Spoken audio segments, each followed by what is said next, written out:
Hello, my name is Elias Rotondo. Over the past couple of months, I've had the opportunity to work in the nav lab under the mentorship of Dr. Christoph Mertz.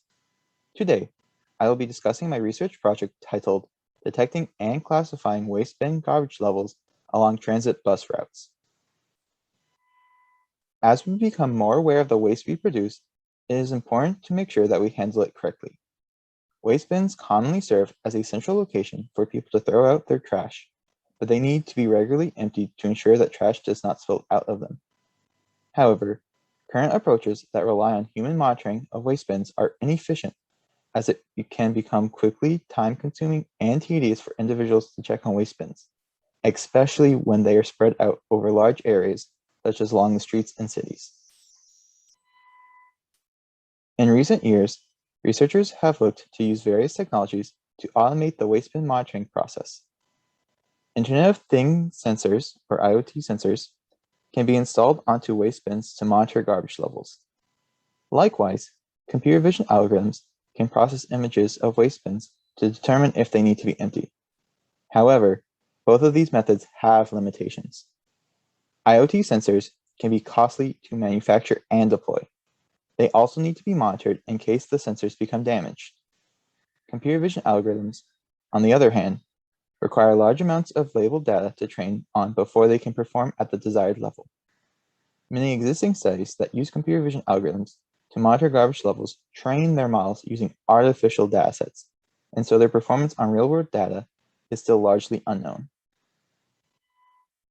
Getting back to our research, we look to address the automated monitoring of waste bins by developing a computer vision system that relies on public transit buses to detect and then classify what bins along the sides of streets need to be emptied. Transit buses are well equipped for this task as they often have exterior cameras already installed, travel along the sides of streets picking up and dropping off individuals, and traverse the same routes multiple times a day.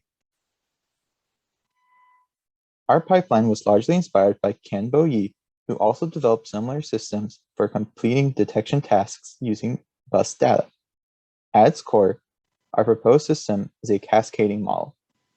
After a bus's camera data is captured and processed, a detection model is used to identify any waste bins that the bus drives by. Once a bin is detected, the bus sends the region of the current frame containing the waste bin to the remote server for classification. This allows the classifier to focus directly on the detected bin without needing to once again identify its location in the image.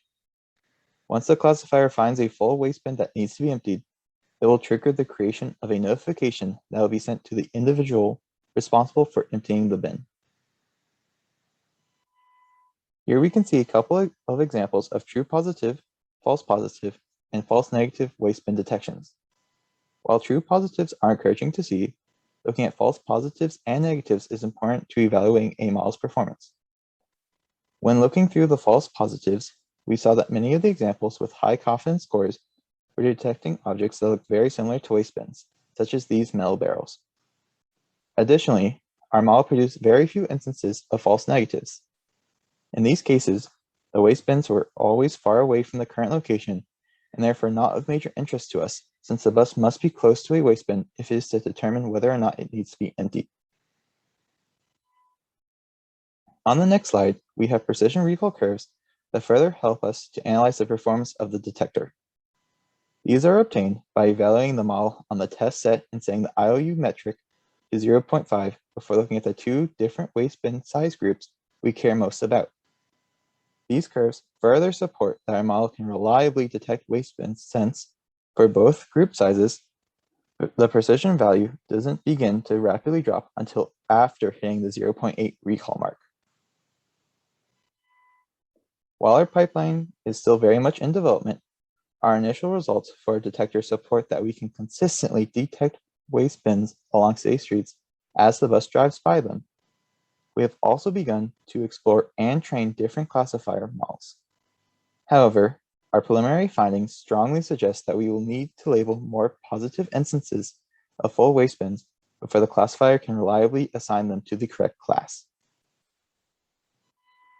As we continue with the project, our next steps will be to finalize and train a classifier, complete the pipeline's construction, and finally deploy our system onto a running transit bus so that we can analyze its performance in real time.